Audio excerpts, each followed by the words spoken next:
Oke. Shalom, selamat pagi, selamat hari Minggu, Bapak Ibu Saudara yang kasih Tuhan. Shalom, apa kabar? Baik-baik. Welcome back yang dari Indonesia. Selamat berkumpul kembali di sini. Thank you juga, kita ada WL baru. Tadi kita dilayani oleh Elsa ya, yang kembali boleh melayani kita dalam memimpin kita dalam praise and worship. Dan mengucap syukur, senang lihat semuanya di tempat ini.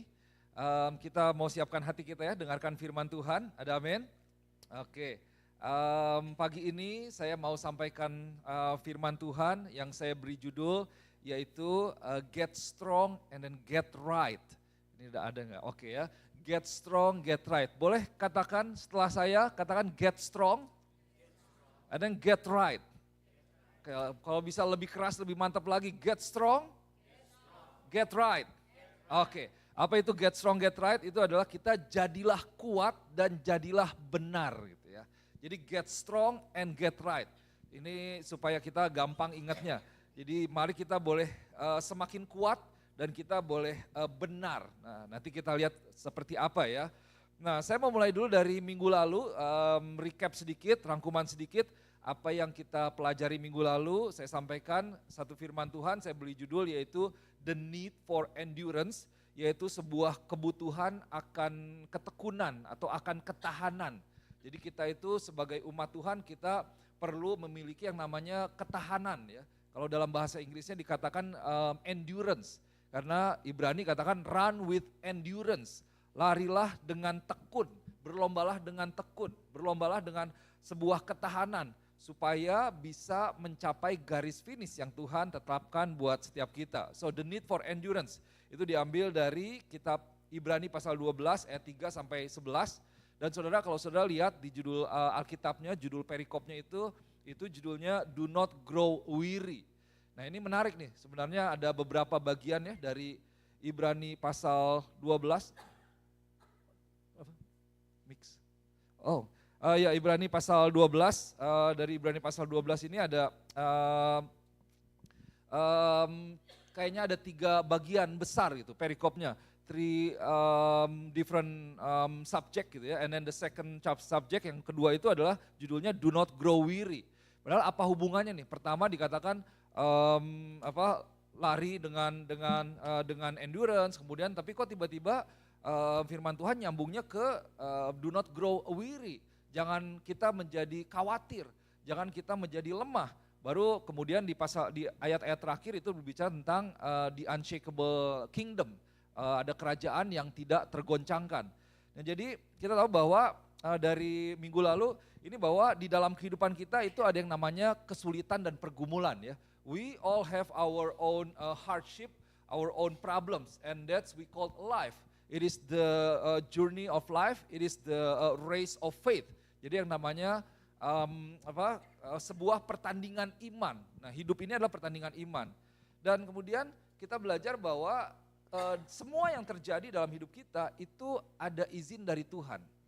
So, God allowed us to experience those kind of things, even difficulties that we are experiencing right now. Tuhan izinkan jadi. Jadi bukan Tuhan jahat, kita belajar bukan Tuhan iseng, bukan Tuhan tidak baik, tapi Tuhan izinkan untuk kita mengalami semuanya itu. Untuk apa? Nah termasuk di dalamnya itu ada yang namanya didikan, ada yang namanya disiplin, ada yang namanya ajaran, ada yang namanya hajaran mungkin dari Tuhan. Nah include in that God will discipline us, God will chasten us, God will train us. And what's the purpose? Tujuannya untuk apa? Tujuannya untuk itu karena yang pertama Tuhan mengasihi kita. Kalau saudara masih ingat, because God loves us and God sees us as a son. Tuhan melihat kita sebagai anak dan Tuhan mau kita untuk masuk dalam kekudusannya. God wants us to experience, welcome us into His holiness.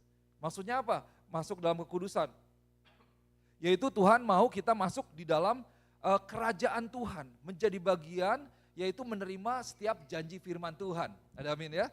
Saudara ingat ya ada 3 poin. Kita adalah anak, kita dikasih Tuhan dan Tuhan mau kita untuk mengalami bagian janji yang Tuhan sudah sediakan buat kita. Nah itu adalah the need for endurance. Jadi Tuhan melatih kita supaya kita punya yang namanya ketahanan. God train us so we can have that kind of endurance that's needed during our race of faith. Karena dalam masa-masa tertentu ketika orang berlari itu di kilometer terakhir, dia hanya bisa terus kalau dia punya yang namanya ketahanan, endurance, ketekunan. Kalau enggak dia akan menjadi lemah. Dia bisa jadi dia tidak punya stamina dan dia akan berhenti. Nah ini pertandingan iman kita ini pertandingan yang panjang. Betul ya? We are running a marathon.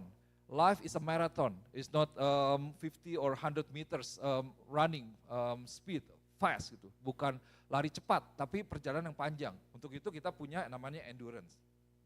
Oke, nah mari kita lihat Ibrani pasal ke-12 ayat 11. Let's move to Hebrews chapter 12 verse 11. Firman Tuhan katakan seperti ini.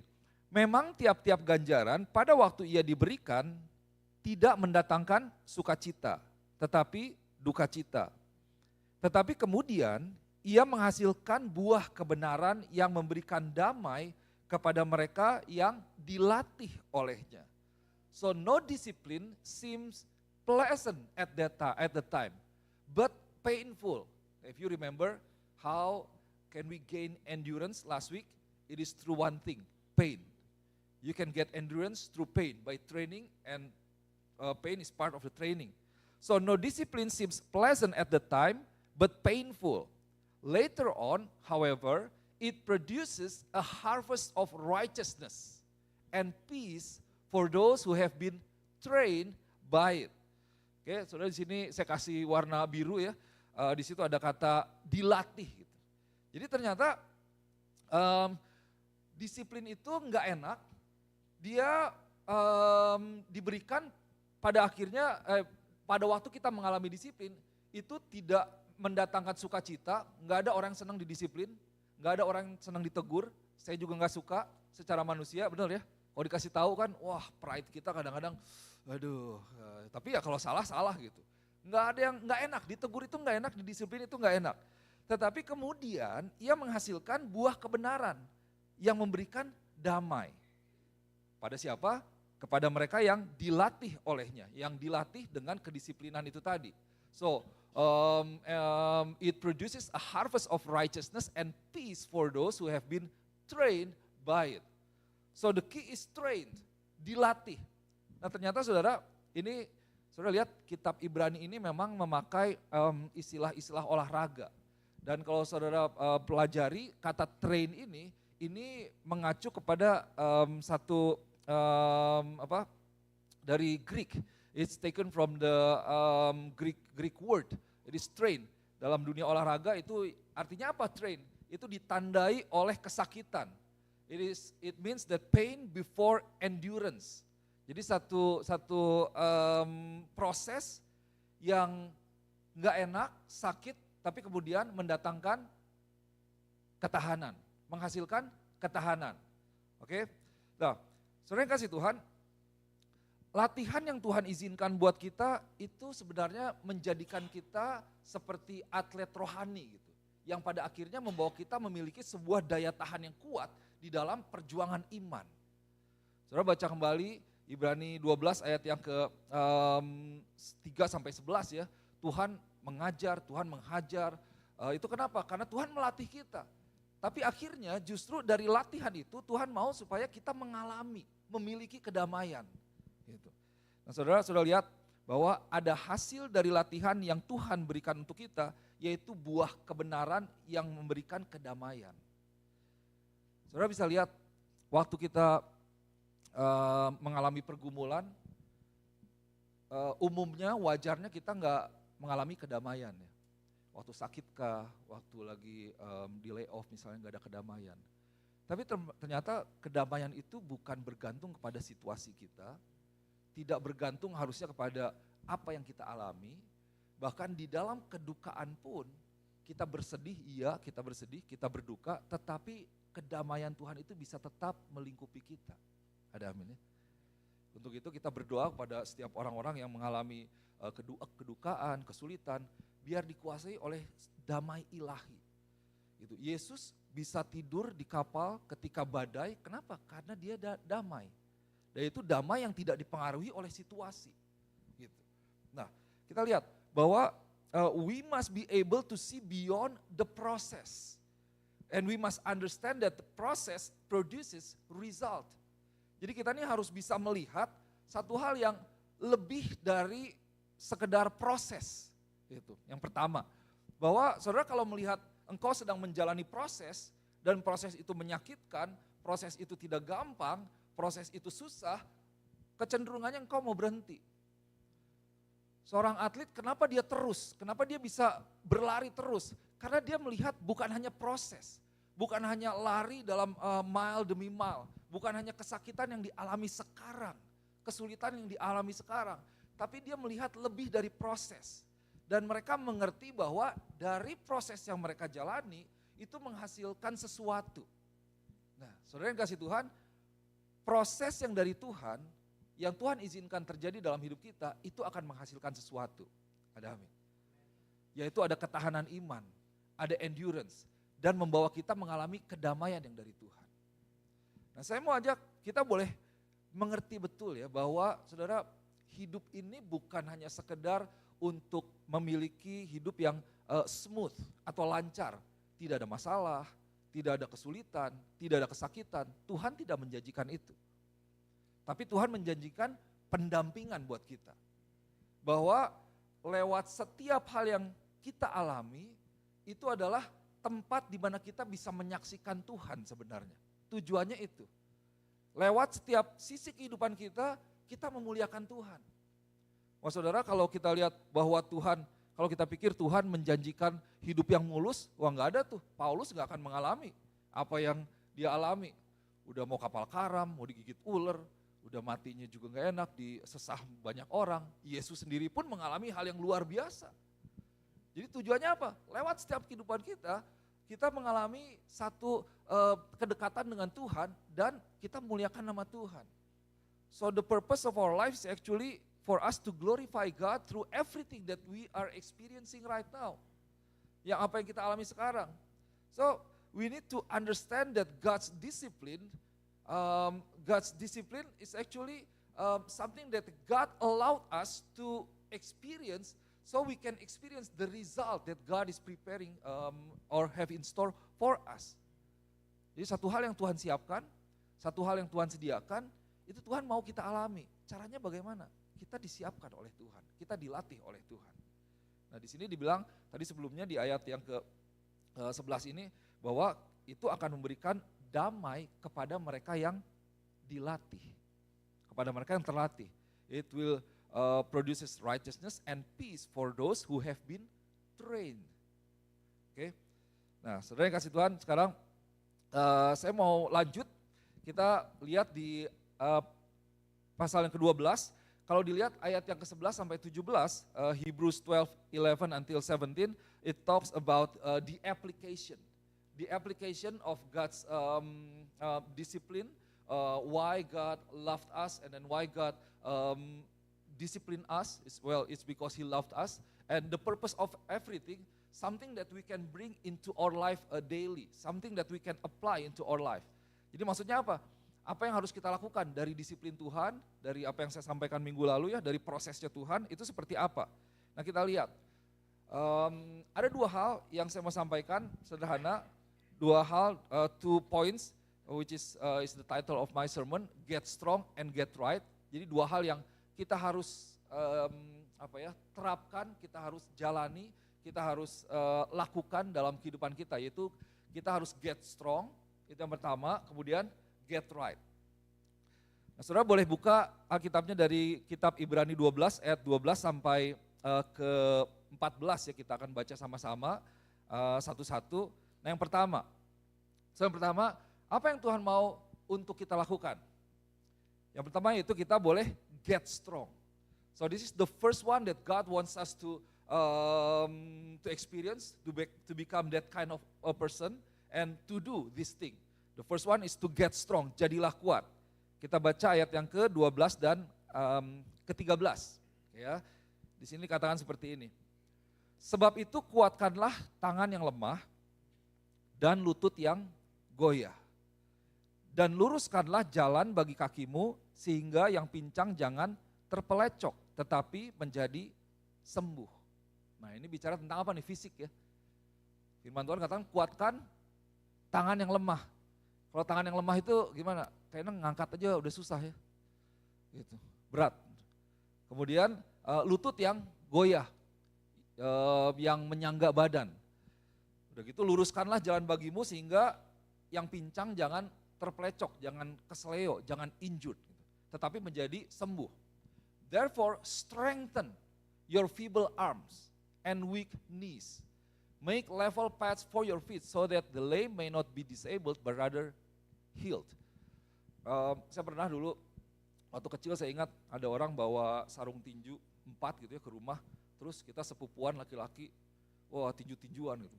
Wah kalau di uppercut di sini banyak saraf ternyata. Deng sekali kena itu pusingnya minta ampun, makanya orang jatuh ya, mau segede apapun juga kalau kena di sini ada saraf ya pusing gitu. Tapi baru 2 menit ya, begini-begini, aduh untuk tahan tangan begini aja susah loh, capeknya minta ampun. Begitu, untuk tetap bisa begini itu gak gampang, makanya petinju profesional juga nanti udah ronde keberapa sudah lihat dia kadang-kadang ke bawah, karena untuk tetap ngangkat itu gak gampang, tangan itu lemah. Gitu. Saudara boleh coba aja beli sarung tinju pukul-pukul gitu, nanti lama-lama aduh capek juga. So in the boxing you have to strengthen your arms, otherwise after several rounds you won't be able to keep your hands up, which is very important. Nah saudara kasih Tuhan maksudnya apa? What's the meaning of this verse actually? Di sini dibilang kuatkan tangan yang lemah dan lutut yang goyah. Saudara yang kasih Tuhan, bahwa di tengah-tengah kesulitan, mari kita tidak menjadi patah semangat. Tapi kita boleh terus semangat dalam menjalani apa yang sedang kita jalani. Ada amin. In the midst of hardship, don't be discouraged, but take courage. Dengan apa yang kau alami, mudah sekali untuk kita menjadi patah semangat, discouraged. Tapi firman Tuhan ajarkan, ayo kuatkan dirimu. Kuatkan dirimu, kuatkan tanganmu, kuatkan kakimu. Jangan discourage tapi take courage. Berani, semangat, jalani terus. Ya gak gampang, tapi ayo terus, berlari terus di dalam pertandingan iman. Kemudian yang kedua, be active. Be active it means be ready to move and work for God. Don't let your problem or your situation stop you from moving forward or for working for God. And then don't let problem or situation stop you from running toward the prize, toward the finish line. Ada amin? Coba next slide boleh. Jadi saudara, di tengah-tengah kesulitan ini jangan kita discourage. Jangan kita menjadi lemah hati. Jangan kita patah semangat. Ayo terus, bertahan, bahkan maju terus. Jangan jadi diem aja gitu. Jangan membuat kita berhenti. Jangan biarkan iblis menang. Dengan dia memberikan sesuatu atau Tuhan mengizinkan gitu ya, kita menjadi kalah. Tapi kita bisa memiliki kekuatan bersama dengan Tuhan. Ada amin. Nah saudara, siap selalu bahkan untuk bergerak dan bekerja untuk Tuhan. Selalu aktif dan endure your race. Bertahan dalam pertandingan imanmu. Berjuang terus dalam pertandingan imanmu. Saya mengucap syukur dengan apa yang saya alami, apa yang saya lakukan sehari-hari ya. Sudah tahu sekali lagi, saya menerjemahkan, you know I think at this point that I'm an interpreter, I work in the medical area, working for people, and then a lot of things that God, I can say that it's kind of like wisdom that God revealed through my experience ya, interpreting for people.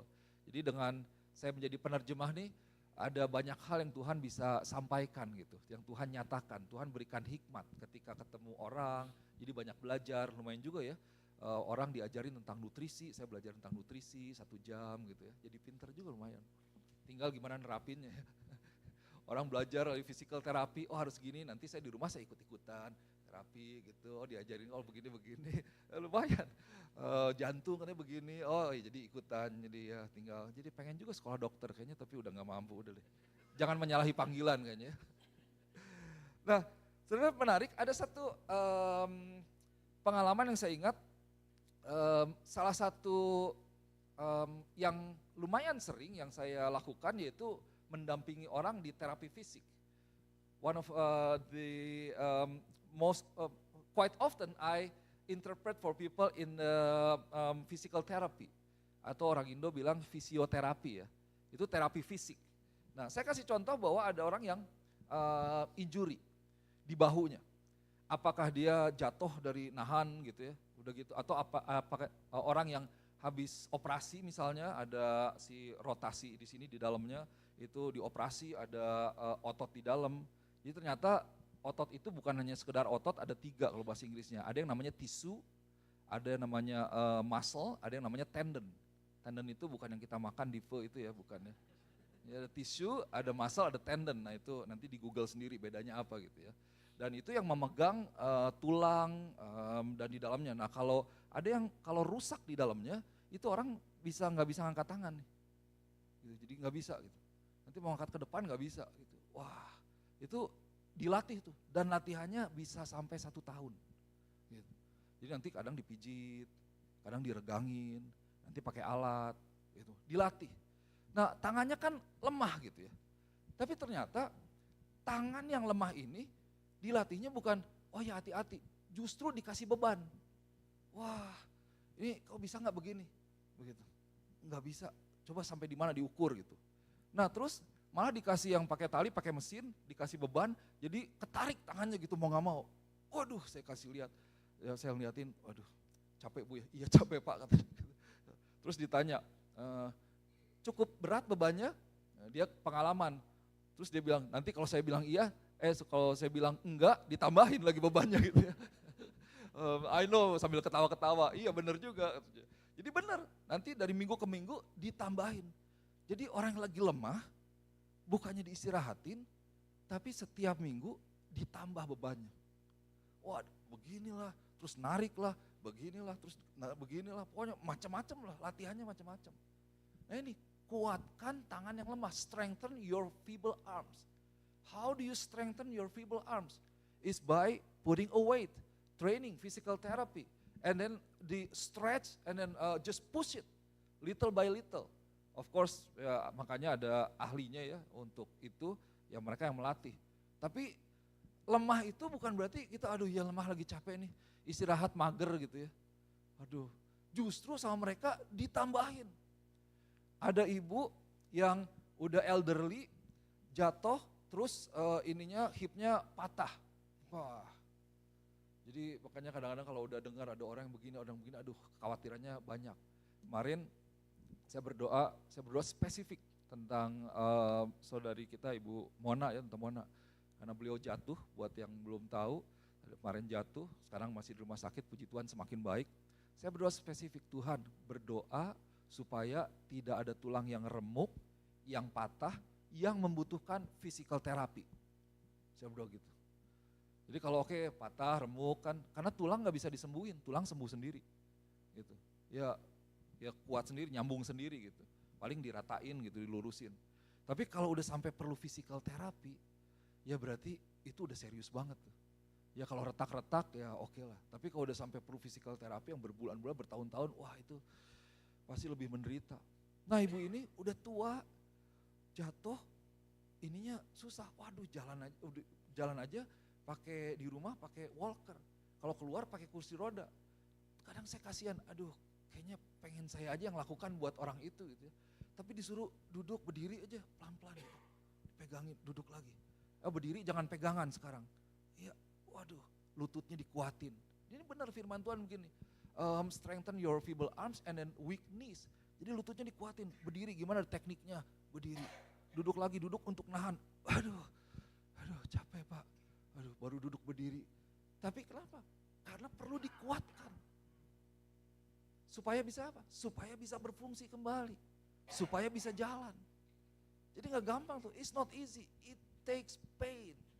It's painful, it takes process. And if you don't want to go through that process, you won't be able to move forward. You won't be able to get stronger in God. So that's why if we want to get strong, we need to discipline ourselves, we need to go through the process and be faithful in the process. Kita harus setia di dalam proses dan kita harus terus menjalani apa yang Tuhan izinkan terjadi. Karena di balik semuanya itu ada tujuan Tuhan. menjadikan kita kuat, menjadi berkat buat orang lain, bagi kerajaan Allah.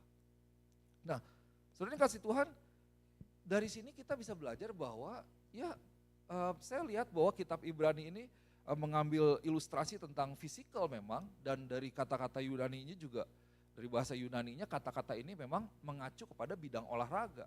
Jadi ada satu paralel gitu, satu hal yang nyambung, apa yang dari sisi ilustrasi itu sebagai fisik, juga yang dibawa kepada kerohanian kita.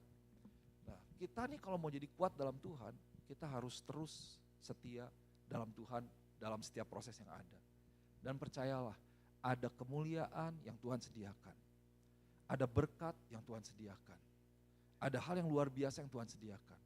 Bukan hanya sekedar kata-kata, tapi sungguh kedamaian, kebenaran.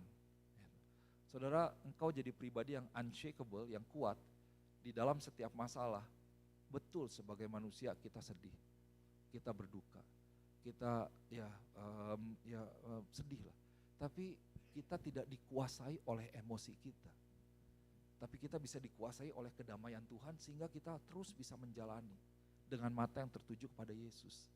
Nah, disitulah yang memperlihatkan kedewasaan seseorang dalam Tuhan atau tidak. Orang bisa ikut Tuhan bertahun-tahun, tapi ketika dia dapat masalah, dia bisa kecewa sama Tuhan. Tapi kalau kita kuat dalam Tuhan, kita tahu tujuan Tuhan, kita akan berjalan terus.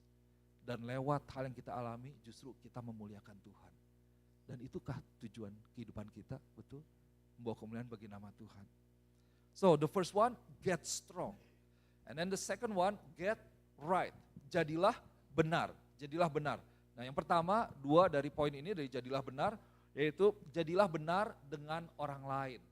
So get right with people. Now move to verse 14, Hebrew chapter 12. The Bible says that make every effort to live in peace with everyone and to be holy. Without holiness, no one will see the Lord. Now let's focus on the first few words in this verse. Di sini dibilang, it says that make every effort to live in peace with everyone. Jadi berusahalah hidup dengan damai dengan semua orang. Jadi berusahalah untuk hidup damai dengan semua orang. Make every effort to live in peace with everyone. So the first one, get strong. Second one, get right with people. Jadilah kuat dan jadilah benar dengan orang lain. Ini bicara tentang hubungan ya. Nah, saudara kasih Tuhan, hidup kita tidak terlepas dari orang lain, betul ya. Suka atau tidak suka, kita berhubungan dengan orang. Pagi kita ketemu satu orang, yang suami istri. Begitu buka mata, ada orang yang tidur. Ya apapun saudara lihat ini orang menyebalkan atau menyenangkan gitu ya. Itu mau gak mau apalagi udah menikah, you are stuck with that person. Gak bisa kemana-mana, udah aja ketemu gitu. Belum kalau ada anak. Kalau ke tempat kerja ketemu dengan orang lagi. Ke gereja ketemu dengan orang lagi. It's a people world. We live in a people world. We connect with people, we get in touch with people. So, and then in our relationship with people, well, there is something that we cannot avoid. It is sharpening or conflict. Jadi waktu kita ketemu dengan orang, dalam relasi kita, hubungan kita dengan orang lain kan, ini ada yang tidak bisa dihindari. Apa yang tidak bisa dihindari? Karena yang namanya ada hubungan, nanti bisa kita beda pendapat, betul ya? Karena beda kepala, beda pendapat, kita bisa beda pemahaman, yang mana wajar dan sebenarnya satu kebaikan. Kita bisa tidak sepakat, oh mau kemana nih, mau ke sini aja. Atau oke, ditentukan ke sini, nanti pakai apa, belum kapan, gimana, oh begini. Nah itu bisa banyak pendapat, banyak pemikiran, itu satu hal yang wajar. Dan yang lebih bisa membuat kita sakit ketika ada yang namanya gesekan. Namanya ketemu orang, pasti ada yang namanya gesekan, suami istri kah, dengan teman. Ada yang namanya ditajamkan kita, atau bahkan bisa jadi yang namanya konflik. Itu satu hal yang wajar. Nah firman Tuhan ajarkan, berusahalah hidup damai dengan semua orang. In our relationship with people, the Bible teaches us that to make every effort to live in peace. Saudara, ketika kita mengalami konflik, atau gesekan, yang penting itu adalah bagaimana kita menyikapi hubungan yang tidak baik atau bahkan hubungan yang rusak itu, betul ya? Kita bisa dengan gampang bikin musuh, tapi kan untuk menjadi teman gak gampang, apalagi teman seumur hidup, bestie, gak gampang. Nah, maksudnya apa? Kalau di firman ini bilang make every effort to live in peace, who's the one who should make the effort to live in peace with everyone? Siapa yang harus mengusahakan untuk hidup dengan damai dengan semua orang? Diri kita ya. Harus diawali dari kita. Kita yang harus mengusahakan. Jadi ini ayat-ayat seringkali ini kalau orang berantem suami istri mungkin seringkali kita pakai ayat. Tuh firman Tuhan bilang usahakan, kamu berusaha. Nah, lalu kita nunjuk 1, 3 ke kita sendiri gitu. Ya, kamu juga, kamu, begitu kamu ngomong kamu, balik 3 gitu. Nah harusnya kita yang mengusahakan, kita yang memulai duluan. Itu. Kita yang melakukan sesuatu, kita yang inisiatif, kita yang merendahkan diri kita yang memulai. Supaya apa saudara? Supaya ada yang namanya kedamaian. Why do we need to make our every effort? The Bible teaches us, make every effort so we can have peace. We can have the right relationship with other people. We can experience peace in our life. Jadi saudara, hari ini kalau engkau memiliki konflik dengan orang lain, apakah baru atau bahkan sudah bertahun-tahun, saya mau encourage, coba hubungi orang itu. Kalau bisa telepon, kalau bisa ketemu, kalau memungkinkan. Kalau udah gak bisa ketemu, orangnya udah gak tahu di mana atau bahkan udah meninggal misalnya, berdoa aja sama Tuhan. Saya gak mau Tuhan dikuasai kepahitan, kekesalan yang menghantui dan merugikan diri sendiri. Lepaskan pengampunan, hidup benar dengan orang lain di hadapan Tuhan. So if you have something in your heart right now, you have a conflict, you have a disappointment, you got disappointed because other people's what's something that they did to you, well, make every effort to live in peace. Contact them, call them, make it right. So both of you can experience peace from God. Berat, susah? Is it easy? No. Kalau dibilang berat, susah? Iya, gak gampang. Tapi kita punya Yesus. Ingat Yesus. Dengan mata yang tertuju kepada Yesus. Betapa jauhnya, betapa dalamnya kita jatuh dalam dosa sehingga kita terpisah dengan Bapa di sorga. Let's remember how deep we've been in the pit. We sin against God. But God made every effort. And He sent His only begotten Son, Jesus Christ, so we can have peace. We can have peace with God the Father again. Ya, kita lihat Yesus. Yesus dia mengusahakan loh. Coba katakan mengusahakan. Yesus mengusahakan untuk dia datang di dunia ini. Dia menanggung semuanya. Dia menanggung penderitaan, dihina orang, bahkan dipukul orang, bahkan sampai mati di kayu salib. Apa yang ada di pikiran Tuhan? Supaya kita memiliki kedamaian. Didamaikan dengan Tuhan. Wah, ada satu adegan di dalam film Passion of the Christ itu, di mana Yesusnya itu ke kayu salib tuh dia sambil merayap, dia mengejar kayu salib gitu. Dia berusaha untuk naik kayu salib. Saudara, ada yang berusaha untuk mendapatkan kesakitan, untuk dihukum gitu, kan enggak ya, kita kalau bisa lari gitu. Tapi Yesus mengusahakan, karena dia mau bahwa supaya setiap anak-anaknya mengalami kedamaian dari Tuhan.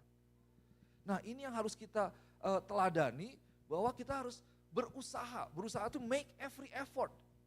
Berikan usahamu. Mungkin ya tadi, usaha sederhananya apa?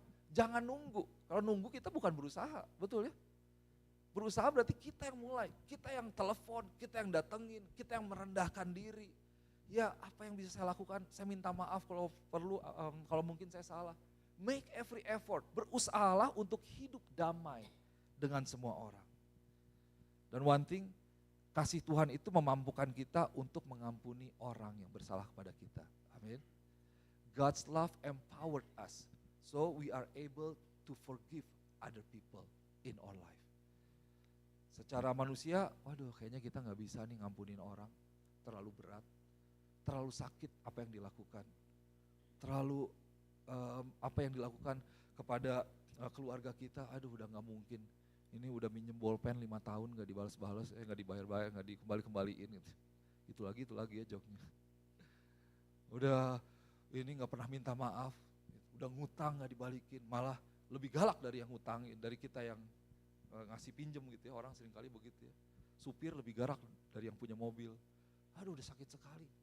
Tapi saudara, Tuhan kita memampukan kita untuk kita mengampuni. Kenapa? Karena kasih Tuhan itu tidak terbatas dalam diri kita. Ada sumur yang tidak terbatas yang meluap dari hati kita. Itulah yang memampukan kita untuk bisa hidup damai dengan orang lain. So, saya mau bilang, jangan biarkan dirimu untuk hidup di dalam belenggu iblis atau penyiksaan iblis. Lepaskan pengampunan, bereskan kalau ada konflik. Get right with people. Ada amin? Nah, dari poin yang kedua, get right. Tadi get right with people, and then satu lagi yaitu get right with God. Dari ayat yang sama. Di sini dibilang make every effort. Tadi yang pertama to live in peace with everyone. Nah yang kedua make every effort to be holy. Because without holiness, no one will see the Lord. Kejarlah kekudusan. Sebab tanpa kekudusan, tidak seorang pun akan melihat Tuhan. Bapak Ibu Saudara yang kasih Tuhan, dalam kita mengikut Tuhan, kita harus hidup benar di dalam Tuhan, hidup kudus, dan mengejar yang namanya kekudusan. Nah, kita lihat di sini. Next boleh.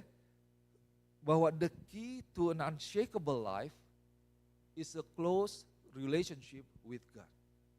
It's a close relationship with the words of God as the firm foundation. And then a lack of holiness is critical obstacle to a close relationship with God. Saudara, kunci untuk kita punya hidup yang tidak tergoncangkan. Kita berdoa untuk itu tahun ini. Hidup kita jadi teguh. Gimana bisa punya hidup yang teguh dalam Tuhan? Yaitu ada hubungan yang kuat dengan Tuhan. Hubungan yang kuat dengan Tuhan itu bagaimana untuk didapatkan? Yaitu ada hubungan yang kuat dengan firman Tuhan. Karena firman Tuhan itu ya dan amin. Dia fondasi iman kita. Bumi langit akan berlalu, firmanku yang tinggal tetap. Semua ciptaan Tuhan itu akan berlalu. Tapi perkataan Tuhan tidak akan berlalu. Betul? Nah kita harus hidup di dalam firman Tuhan. Tetapi ternyata saudara yang kasih Tuhan, ada satu hambatan. Hambatan yang sangat kritis, hambatan yang sangat besar, yang sangat luar biasa, yang menjadi hambatan untuk kita tidak memiliki hubungan kita dengan yang membatasi kita dalam hubungan kita dengan Tuhan. Yaitu apa? Ketidakkudusan. Waktu engkau hidup di dalam ketidakkudusan, itu akan membatasi hubunganmu dengan Tuhan. So lack of holiness is a critical obstacle to a close relationship with God. And if you don't have a good, a strong, firm relationship with God, then your life will be shakeable. Kehidupanmu tidak akan menjadi kehidupan yang kuat kalau engkau tidak punya hubungan dengan Tuhan. Dan hubungan dengan Tuhan itu tidak bisa didapatkan ketika kita tidak hidup kudus dengan Tuhan. Itu yang menjadi penghalang. Jadi saudara, hidup yang tidak tergoncangkan itu dihasilkan dari hubungan dengan Tuhan. Yaitu hubungan yang berdasarkan kepada kebenaran firman Tuhan. Saudara mau teguh, saudara mau kuat, ada amin? Bangun hubunganmu dengan Tuhan. Apa yang menghalangi hubungan kita dengan Tuhan? Hidup yang tidak kudus. Ketidakkudusan. So, get it right with God. Jadilah benar di hadapan Tuhan. Jadilah benar dengan Tuhan. Perbaiki hubunganmu dengan Tuhan. Bangun hubunganmu dengan Tuhan. Get right with God. Jadilah benar, jadilah kudus di hadapan Tuhan. Di dalam, boleh balik ke slide sebelumnya. Di sini dibilang, make every effort to live in peace with everyone and be holy. And without holiness, no one will see the Lord. Kalau dalam terjemahan lain, kalau tidak salah dalam English Standard Version atau yang lain, dibilang pursue holiness, pursue peace, pursue holiness. Jadi benar-benar pursue itu kejar ya. kejar, pursue holiness and then pursue peace. Nah, saya tadi sampaikan tentang hubungan. Hubungan itu perlu dikejar, bukan hanya dipertahankan. Hubungan dengan pasangan perlu dibangun terus, betul? Nggak bisa hanya dipertahankan aja, oh kita baik-baik kok. Itu nasihat yang saya dapatkan dari Bapak Rohani saya. Hubungan harus terus ditingkatkan, nggak bisa cuman ya oke, tapi harus dikejar. Maka dari itu mungkin Valentine bisa kasih bunga kah kalau suami istri, bunga bank gitu lebih senang lagi pasti ya. Itu pasti hubungan lebih baik gitu. Pasti langsung senang istri itu pasti. Ada amin? Kasih, tapi intinya mesti dibangun. Nah hubungan kita juga perlu dibangun.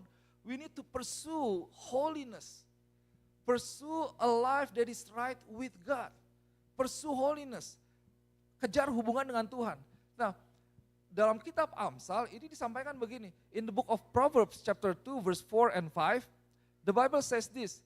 I'll read the English version first. And if you look for it as for silver and search for it as for hidden treasure, then you will understand the fear of the Lord and find the knowledge of God. Jikalau engkau mencarinya, membangun hubungan dengan Tuhan, seperti engkau mencari perak dan mengejarnya seperti mengejar harta terpendam, maka engkau akan mendapatkan. Engkau akan memperoleh yang namanya pengertian tentang takut akan Tuhan dan mendapat pengenalan akan Allah. Saudara, firman Tuhan ajarkan dalam membangun hubungan, mengusahakan mengejar kekudusan, itu kita perlu mengejarnya seperti engkau mengejar emas dan perak. Seperti kita mengejar harta karun. Wah saudara, di sini ada yang udah nonton National Treasure, have you seen that movie, National Treasure ya, siapa tuh ya, ada 1, 2, 3 ya. Wah, they make every effort, mereka untuk mendapatkan harta karun itu membahayakan nyawa mereka sendiri. Mengejar semuanya, keluarin semuanya. Nah itu yang harus kita lakukan. Kejar hubunganmu dengan Tuhan seperti engkau mengejar emas atau perak atau mengejar harta karun. Nah seringkali kita kebalik ya. Tuhan itu tidak lebih berharga dari harta. Kita mengejar harta lebih dari kita mengejar Tuhan. Kita mementingkan untuk mengejar harta lebih dari mementingkan untuk kita mengejar Tuhan. Make every effort, pursue holiness. Ketika engkau mengejar, memberikan yang terbaik untuk ada hubungan dengan Tuhan, engkau akan mendapatkan pengenalan akan Tuhan, hikmat akan Tuhan, mendapatkan janji firman Tuhan. So when you make your effort, when you pursue your holiness, you give your best, then you will experience God. Because once again, the Bible says that without holiness, no one will be able to see God. Tanpa kekudusan, tidak seorang pun akan melihat Allah. Tuhan katakan begitu. Tanpa kekudusan, kita nggak akan bisa melihat Tuhan. Maksudnya apa? Tanpa kekudusan, kita tidak akan bisa melihat atau masuk dalam kepenuhan akan kerajaan Allah. Ketidakkudusan kita itulah yang menghalangi kita dalam mengalami Tuhan dan berkat-berkatnya. Jadi saudara, kekudusan hubungan dengan Tuhan itu satu hal yang sebenarnya membawa kita untuk kita masuk dalam kerajaannya. The kingdom that's unshakable. But without holiness, without relationship with God, we won't be able to enter the kingdom, the unshakable kingdom, and experience everything that God has in store for us. So it is really important, let's get right with God. Let's build our relationship with God. Let's live in holiness, kekudusan. Kalau saudara lihat orang Farisi, mereka sempurna dari tata ibadah. Ada satu hal yang menarik, ternyata ini pengetahuannya, Farisi itu diambil dari sebuah kata yang artinya aktor atau pemain film. Ini menarik. The word Pharisee actually it means like an actor in the movie, actress. Actor, actress, they didn't really, it's not their life. They just act. Mereka berperan, seni peran. Jadi bukan sebenarnya. Jadi menarik. Kenapa dikatakan Farisi? Kenapa? Karena mereka hidupnya seolah-olah baik, sempurna dalam tata ibadah, tapi mereka jahat sama orang. Mereka bisa hukum orang, mereka gak punya kasih. Yang penting hukum agama. Gitu. Nah ini, Tuhan mau kita punya hubungan dengan Tuhan. Bukan hanya sekedar memenuhi hukum Taurat. Jangan kita menjadi seperti Farisi. Wah rajin, dicekin, nanti akhir tahun dicek, wah cuma miss 1, itu pun sakit. Gak ke gereja, wah luar biasa. Bukan itu tujuannya, bukan ngisi absen. Tapi hidup kudus, hidup benar di hadapan Tuhan. Ada amin? Hidup benar di hadapan orang lain, dengan orang lain, dan hidup kudus di hadapan Tuhan. Itu yang harus kita kejar.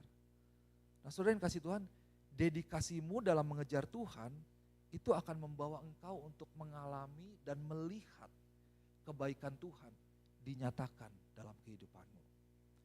Your dedication in pursuing God will bring you to see God in your life.